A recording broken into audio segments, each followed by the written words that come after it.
My sisters and brothers, I greet you all with the love and peace of the Lord.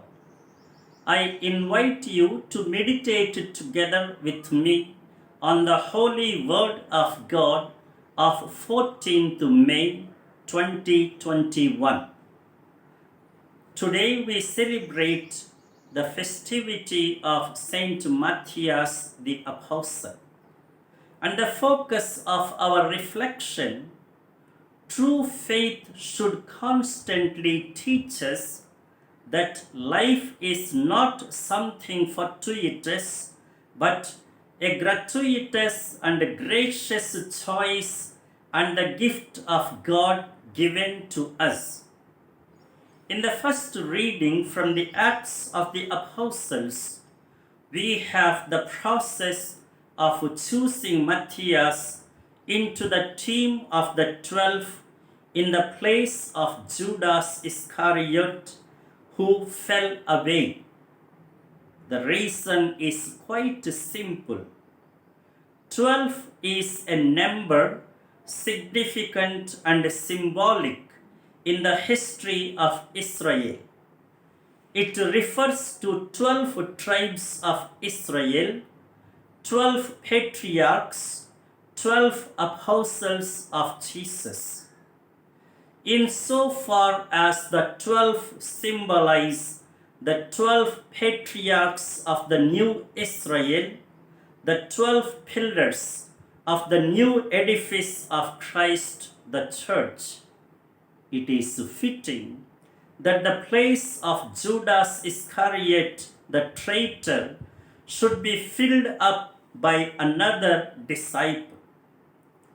But it is not an act of chance or a totally human enterprise. Perhaps in modern times, often we are forced to wonder whether the human factors override the divine will with regard to many choices to the sacred offices of authority. But Jesus in the gospel dispels all such false concepts and trends. He declares emphatically, "You did not choose me, but I chose you." This is clearly indicated by the casting of lots for the election of the 12th apostle, Matthias. The call is essentially a choice of God. This process does not mean leaving the choice to mere luck. It is surrendering the whole process to God's action.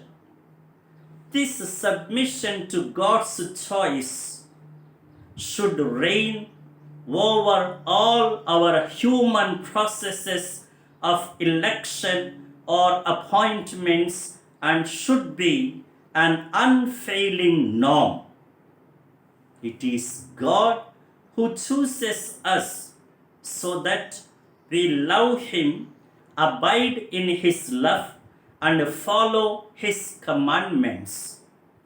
The greatest commandment is to love Him and to love others as He loves us. The obvious outflow of such love is the bearing of abundant fruits.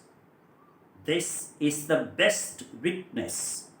The greatest effect of this is the completion of joy, experiencing the complete joy. And now the direction and the directive for our life.